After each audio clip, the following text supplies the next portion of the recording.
우리 서로 인사하실까요? 반갑습니다. 금요일 새벽에 오신 여러분을 환영합니다. 한 주간 잘 지내셨죠? 또 열심히 달려왔습니다. 오늘 본문은 솔로몬이 성전 건축을 마치고 이제 성전 헌당 예배를 드리면서 성전이 어떻게 건축이 되었는지 그 경과를 쭉 설명한 내용이 오늘 본문의 말씀인데, 특별히 오늘 새벽에는 역대하 6장 2절 한 절을 주목해서 말씀을 나누기를 원합니다. 내가 주를 위하여 거하실 성전을 건축하였사오니 주께서 영원히 계실 처소로소이다. 그렇습니다. 다시 솔로몬이 주께서 영원히 거하실 처소로 이렇게 기도이면서도 고백입니다. 하나님의 임재가 영원히 이 성전에 계속되기를 소원하는 그런 고백입니다. 하나님의 임재가 없는 성전은 건물일 뿐이죠. 돌이나 벽돌이나 이렇게 금이나 은이나 못으로 지었든지 하나님의 임재가 없는 성전은 그저 건물에 불과할 뿐이에요. 예를 들면 이 건물이 본래 은행이었습니까? 그때는 건물이 은행이었지 하나님의 성전의 가치가 없었죠. 그런데 우리 교회가 사랑하는 교회가 들어오면서 예배당 교회가 된 것이죠. 그래서 하나님의 임재가 있을 때 그 처소가 의미가 살아나고 가치가 있는 것입니다. 따라서 하나님의 임재가 영원히 계속되기를 소원하고 또 그런 장소로 고백하는 것은 책임이 뒤따릅니다. 성전이 되게 해야 되기 때문에 성전은 무엇입니까? 하나님의 집, 하나님이 임재하시는 곳입니다.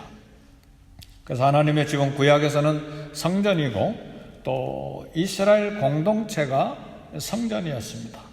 근데 여기에 하나님의 임재가 영원히 있기를 소원하는 것입니다. 신약에서 성전은 어떤 것입니까? 무엇입니까? 이 예배당을 성전이라 말하지 않죠?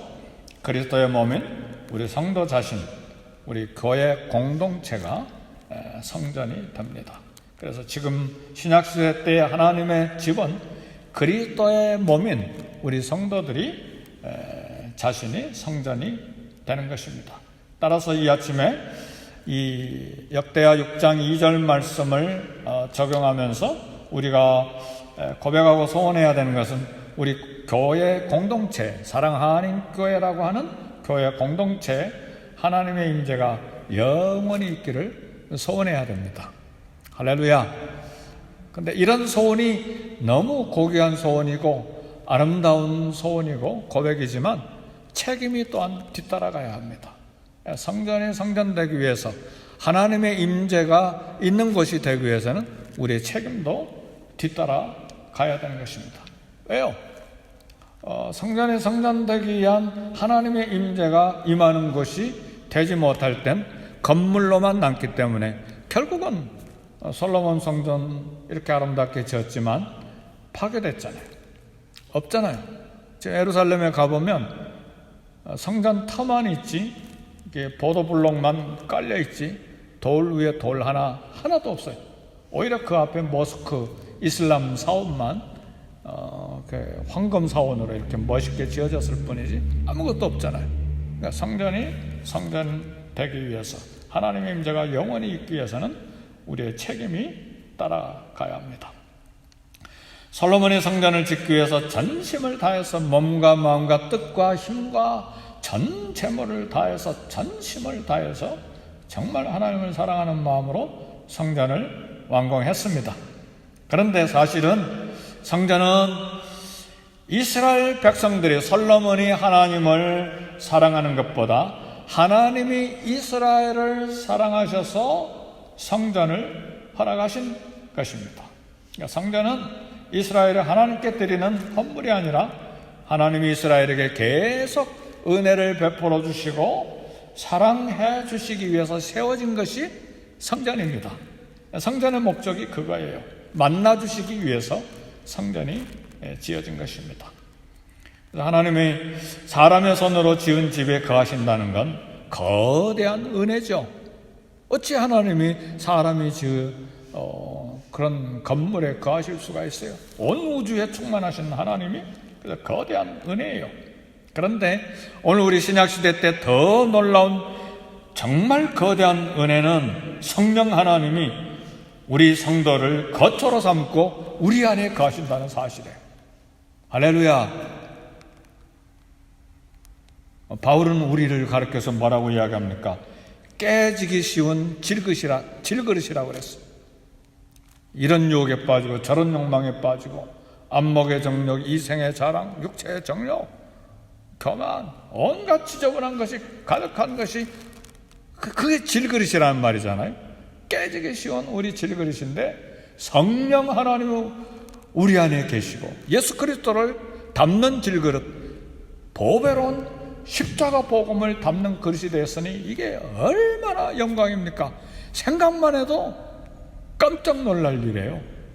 한번 생각해 보세요. 우리 자신이 얼마나 죄성이 가득한가. 근데 그 거룩하신 하나님이 우리를 성전 삼고 계시다니요. 어떻게 생각하세요?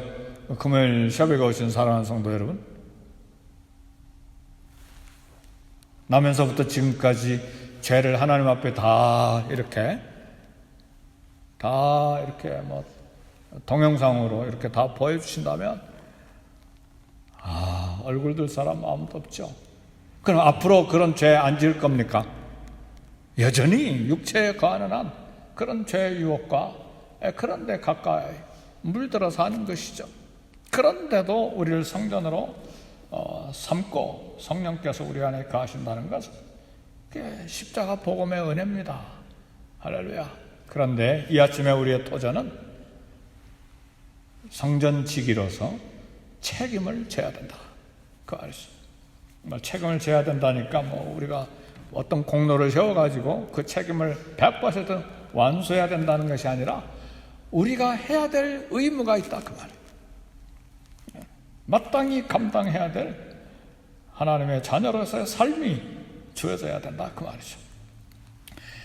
솔로몬이 성전을 지은 것 같지만 사실은 하나님이 지으신 것이죠. 오늘 본문에 보니까 누구를 택하고 어느 장소를 택하고 택하셨다는 말이 계속 다윗이 성전 짓기를 원했는데 하나님께서 솔로몬을 택하시고 솔로몬이 짓게 하시고 이게 하나님이 전부 다 하신 일이라 그 말이죠. 다윗이 예루살렘 택한 줄 알았는데 오늘 본문에 보니까 하나님께서 예루살렘 성전 지을 장소도 택하셨다고 본문에 나오네요. 내가 예루살렘을 택하여 내 이름을 거기 두고 또 다윗을 택하여 내 백성 이스라엘을 다스리게 하였노라. 사실은 다윗이 장소를 정한 줄 알았더니 하나님이 정하셨어요. 네, 그렇잖아요. 그러니까 하나님이 다 해주신 거예요. 내가 하나님을 믿은 것 같지만 하나님이 나를 사랑하셔서 나를 택하심으로 믿게 된 거예요. 할렐루야. 이것이 에베소서 1장 1절에서 5, 6절에 나온 말씀이에요. 창세전에 우리가 하나님을 알기도 전에 우리를 그리스도 안에서 택하시고 우리를 예정하셔서 그리스도 안에서 우리가 예수님을 믿게 하신 것이 하나님의 은혜죠. 아무것도 우리는 공로가 없는 거예요. 내가 애를 썼지만 결국은 모든 것을 하나님이 이루셨음을 우리는 고백해야 됩니다. 그래서 나를 성전 삼으신 하나님, 성령이 내 안에 거하시고 오늘 잠깐 우리 예배전에 기도했지만 하나님 이곳에 성령님으로 임재해 주옵소서. 이런 소원이 거룩하고 아름답고 귀한 것이고 그런 고백이지만 그러면 하나님의 집, 그리스도의 몸, 교회 공동체가 어떤 공동체가 돼야 되고 어떤 그리스도의 몸이 돼야 되느냐, 어떤 교회가 돼야 되느냐 그 말이죠. 물론 교육도 하고 구제도 하고 봉사도 하고 교제도 하고 전도도 하고 마땅히 교회가 해야 될 수많은 일들이 있지만 그러나 하나님의 집 교회 공동체의 생명은 예배를 통해서 하나님의 임재를 체험해야 합니다. 하나님을 만나야 돼요. 예배 가운데 하나님의 임재가 체험되고 그것을 통해서 은혜와 능력을 얻어 성령의 충만함을 받고, 그리고 그 힘으로 봉사하고 섬기고 이웃에게 빛이 되고 이웃에게 소금이 되는 그런 은혜를 받아야 됩니다. 그래서 예배 가운데 하나님의 임재를 체험하고 사모해야 돼요. 찬송 가운데 하나님의 임재를 체험해야 되고, 예물을 드리면서 하나님의 임재를 체험하고, 하나님의 말씀이 선포되고 설교가 될 때 하나님의 임재를 체험하고, 그리스도인의 공동체 교인들을 서로 만나면서 서로 보면서 하나님의 임재를 체험해야 되고, 시작부터 마지막까지 하나님의 임재가 체험이 돼야 됩니다. 하나님 만나야지. 하나님의 임재가 없는 교회 공동체, 그건 세상에 많죠. 회사, 그룹, 동창 모임, 개 모임. 미국에도 개 모임 있습니까? 하나님의 임재가 없는 공동체는 그건 교회라고 말할 수가 없죠. 하나님의 임재가 없는 성전이니까 이렇게 귀하게 솔로몬 성전을 만들었는데 다 파괴되어 버렸잖아요. 스룹바벨 성전이 앞으로 이제 지어질 것에 대해서 도전하면서 역대상하가 기록이 되고, 에스라, 느헤미야, 학개 선지자가 막 계속해서 이야기하는데 그 성전도 사라져 버렸잖아요. 헤롯이 40년 동안 지었던 성전도 다 파괴되고 지금 없잖아요. 하나님의 임재가 사라진 건물은 더 이상 성전의 역할을 할 수가 없기 때문에, 그러면 오늘 우리 개인 성전, 성령님이 거하시는 이 성령의 전은 어때야 되는가? 하나님의 임재를 사모하되 어떤 책임과 어떤 자세로 이 성전 지기요 성전을 모시고 살아야 되나? 어떤 자세로 예배를 드려야 되나? 이건 도전되는 이야기예요. 평생 도전되는 이야기고, 날마다 이것 때문에 하나님 앞에 무릎 꿇고 기도해야 되고. 사랑하는 성도 여러분, 하나님의 임재가 느껴집니까? 예수님이 나와 함께 계시는 것을 날마다, 꼭 힐링은 아니래도 내 가슴 속에, 내 심장에 두고 사십니까? 체험도 돼야 되고 필링도 있어야 되고 그런 의식도 계속해서 있어야 돼요. 꼭 프랭크 루박이 1초마다, 몇 초마다, 몇 분마다, 몇 시간마다 예수님을 기억하자는 그런 책을 읽지 아니해도 예수님과 동행하는 삶을 살아야죠. 그게 하나님의 임재하심을 체험하면서 사는 삶이죠. 요즘에 존 비비어라고 하는 목사님이 책을 많이 썼어요. 그분의 축복의 언어, 사랑의 언어, 그분의 성령에 관한 책도 여러 권 제가 읽은 기억이 있는데, 그분 책 굉장히 복음적이고 좋아요. 존 비비어 목사님, 그분이 쓴 책 중에 무엇이 선인가, 그런 책에서 나온 이야기인데, 1980년대 미국 텔레비전 방송국에 유명한 부흥사가 있었는데 간통죄하고 사기죄로 감옥에 들어갔어요. 엄청나게 유명한, 그 사람 때문에 기독교인이 미국에서 많이 빠져나갔어요. 실망하고. 존 비비어 목사님 감옥에 찾아가서 그 목사님께 물어봤어요. 언제 예수님 사랑을 잃어버렸나요? 언제 하나님에 대한 믿음이 식어졌나요? 그러니까 그분이 뜻밖의 대답하기를, 비비어 목사님, 저는 한 번도 예수님을 사랑 안 한 적이 없습니다. 계속해서 하나님을 믿었고 계속해서 예수님을 사랑했습니다. 깜짝 놀래가지고 비비어 목사님, 아니 당신 간통죄하고 사기죄 져가지고 이 감옥에 와 있잖아요. 근데 어떻게 예수님을 사랑했다고 말해요? 네, 저는 예수님을 계속해서 사랑했습니다. 그런데 예수님을 두려워하지 않았습니다. 비비어 목사님, 요즘에 예수님을 사랑하면서도 예수님 두려워하지 않은 사람들이 세상에 가득합니다.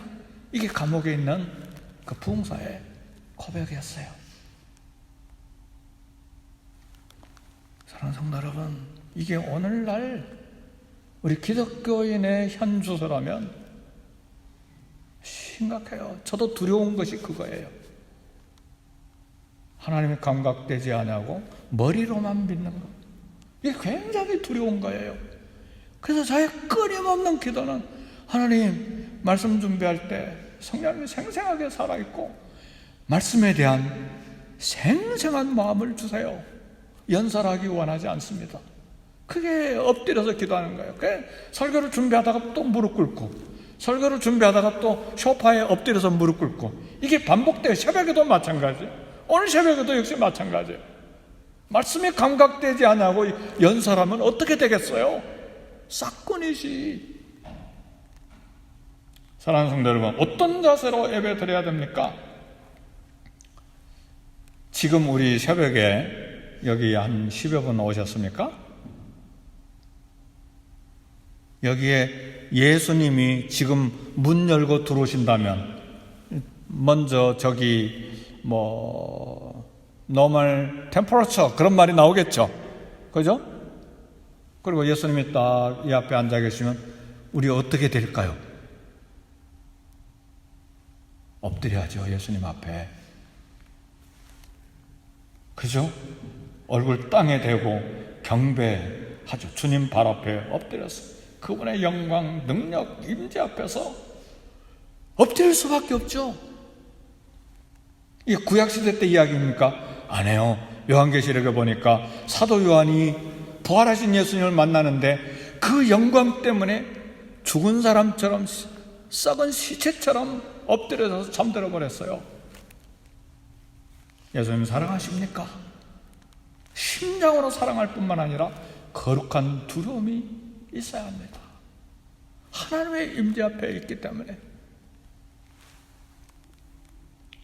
예배를 전심으로 드려야 합니다. 이제는 마지막 지금 제가 걱정하는 건 그거예요. 예배당에 나와서도 전심으로 예배를 드리고, 온라인 때문에 집에서 예배 드리는 분들이 많아졌잖아요. 이게 현실이에요. 앞으로 이 팬데믹이 없어져도 몇십 프로는 교회 안 나와요. 그렇게 돼 있어요. 왜냐하면 집에서도 예배를 드려도 된다고 생각하기 때문에. 이건 제 이야기가 아니고 모두 다 그렇게 생각을 해요. 저 5,000명 되는 오렌지 카운티에 있는 교회, 5,000명이 넘는 교회인데 25% 오렌지 카운티에서 25% 나와서 예배 드려도 됩니다. 25%면 한 1,500명인데 실제로 와서 예배 드립시다. 1부, 2부, 3부 예배 드리는데 300명이 안 돼요. 1부에 직원들, 교역자들 70명, 그리고 몇 명 교인들, 2부에 50명에서 70명, 3부에 50명에서 70명. 이건 그 교회 수석 부목사님이 나한테 한 이야기예요. 그러니까 팬데믹이 끝나도 안 돌아올, 그리고 집에서 예배 드리는 분들이 이제 많아진다는 이야기예요. 특히 젊은 세대가 그렇습니다. 그래서 지금 기도 제목은 교회 와서도, 어찌하든 교회 와서도 예배를 드리지만 어차피 집에서도 예배를 드린다면 집에서도 정성을 다해서 예배를 드려야 된다는 것이죠. 그냥 화장실 들어갔다 나왔다 물 마시면서 엎드려서 그냥 잠옷바람에 그렇게 설교만 듣는 것이 아니라 집에서도 예배를 드린다면 전심으로 하나님의 임재를 사모하면서 예배를 드려야 된다는 사실이죠. 사랑하는 성도 여러분, 어찌하든지 우리는 하나님의 임재 앞에 꼭 예배 장소만 아니라 이 땅을 살아가는 동안에도 하나님의 임재를 의식하면서 주님과 동행하는 그런 삶을 살아야 돼요. 그리고 내가 성전이기 때문에 하나님 나에게 늘 임재해 주세요. 성령님으로 충만하게 해주세요. 내 찬양과 내 봉사와 내가 섬기는 모든 일에도 하나님이 임재해 주세요. 직장까지, 운전할 때도, 어느 곳에든 하나님 임재해 주세요. 그런 믿음으로 이 땅을 살아갈 수 있기를, 그리고 교회를 위해서 기도하시고 또 사랑 나눔을 위해서 기도해 주시기를 부탁드립니다. 우리 기도하십시다.